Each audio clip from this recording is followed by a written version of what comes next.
ബ്രഹ്മപുരം മാലിന്യ സംസ്കരണ പ്ലാന്റിലെ തീയും പുകയും അണച്ചെങ്കിലും ജാഗ്രതയിലാണ് കൊച്ചി. ബ്രഹ്മപുരത്ത് ഒരാഴ്ച അഗ്നിശമന സേനയുടെ നിരീക്ഷണം തുടരും. കൊച്ചിയിലെ വായു മലിനീകരണം പഠിക്കാൻ മലിനീകരണ നിയന്ത്രണ ബോർഡ് സമിതിയെ നിയോഗിച്ചു. പ്രദേശത്ത് ആരോഗ്യ വകുപ്പിന്റെ നേതൃത്വത്തിൽ ആരോഗ്യ സർവേയും ആരംഭിച്ചു. 12 ദിവസം നീണ്ട ശ്രമകരമായ ദൌത്യത്തിനൊടുവിലാണ് ബ്രഹ്മപുരം ശാന്തമായത്. ദിവസങ്ങളോളം കൊച്ചിയെ ദുരിതത്തിലാക്കിയ തീയും പുകയും പൂർണ്ണമായി അണഞ്ഞു. ആശങ്കകൾ അവസാനിച്ചെങ്കിലും സ്ഥലത്ത് ജാഗ്രതാ നിർദ്ദേശം നൽകിയിട്ടുണ്ട്. ഒരാഴ്ച നീണ്ടു നിൽക്കുന്ന നിരീക്ഷണം നടത്താനാണ് അഗ്നിശമന സേനാ വിഭാഗത്തിന്റെ തീരുമാനം. ഫയർ ഫൈറ്റിംഗ് ചെയ്ത് എല്ലാം ശാന്തമായെങ്കിലും ഇത് ഉണ്ടാകാതിരിക്കാനുള്ള ഒരു നിരീക്ഷണമാണ് ഇവിടെ നടക്കുന്നത്. 7 ക്രൂ ആണ്, 7 വാഹനങ്ങൾ, 35ഓളം ജീവനക്കാർ 2 ഷിഫ്റ്റായിട്ട് ഇവിടെ ഉണ്ടാകും. ഓഫീസർമാർ ചാർജ് ഉണ്ടാകും.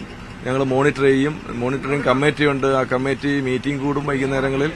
അങ്ങനെ കുറച്ച് ദിവസം നമ്മൾ ഇതിനെ മോണിറ്റർ ചെയ്യാനായിട്ടുണ്ടാവും. പുക അണഞ്ഞെങ്കിലും കൊച്ചി നഗരത്തിലെ വായു ഗുണനിലവാരം സംബന്ധിച്ചുള്ള ആശങ്ക നിലനിൽക്കുന്നുണ്ട്. കൊച്ചിയിലെ വായു മലിനീകരണം പഠിക്കാൻ മലിനീകരണ നിയന്ത്രണ ബോർഡ് പ്രത്യേക സമിതിയെ നിയോഗിച്ചു. പുകമലിനീകരണം ജനങ്ങളിൽ സൃഷ്ടിച്ച ആരോഗ്യ പ്രത്യാഘാതങ്ങൾ പഠിക്കാനായി ആരോഗ്യവകുപ്പിന്റെ ആരോഗ്യ സർവേയും ആരംഭിച്ചു. ആശാപ്രവർത്തകർ വീടുകളിലെത്തി ശേഖരിക്കുന്ന വിവരങ്ങളുടെ അടിസ്ഥാനത്തിലാണ് തുടർ നടപടികൾ. കൂടുതൽ മൊബൈൽ മെഡിക്കൽ യൂണിറ്റുകളും പ്രവർത്തനം ആരംഭിച്ചിട്ടുണ്ട്. സർക്കാർ സ്വകാര്യ ആശുപത്രികളുമായി സഹകരിച്ച് മെഡിക്കൽ ക്യാമ്പുകളും പുരോഗമിക്കുകയാണ്. മേഖലയിൽ ഗുരുതരമായ ആരോഗ്യ പ്രശ്നങ്ങൾ നിലനിൽക്കുന്നില്ലെന്നാണ് വിലയിരുത്തൽ. ന്യൂസ് 18 കൊച്ചി. ബ്രഹ്മപുരം വിഷയത്തിൽ ആരോഗ്യമന്ത്രിക്കെതിരെ വി.ഡി. സതീശൻ. മന്ത്രി പറഞ്ഞത് അവാസ്തവമാണ്.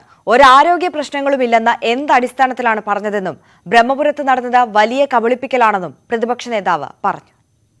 അപ്പൊ ഈ ആരോഗ്യമന്ത്രി എന്തിന്റെ അടിസ്ഥാനത്തിലാണ് ഇങ്ങനെ പറയുന്നത്?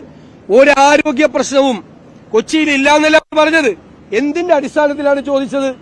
എന്ത് അടിസ്ഥാനത്തിലാണ്, ഏത് റിപ്പോർട്ടിന്റെ അടിസ്ഥാനത്തിലാണ് അവരത് പറഞ്ഞത് എന്നാണ് നിയമസഭയിൽ ചോദിച്ചത്. അതെങ്ങനെ വ്യക്തിപരമായി അവരെ അധിക്ഷേപിക്കുന്നാവും? യാതൊരു നാണവുമില്ലാതെ മന്ത്രിമാർ വന്ന് ന്യായീകരിക്കുമ്പോ അത് കേട്ടുകൊണ്ട് ഞങ്ങൾ ഇരിക്കണോ?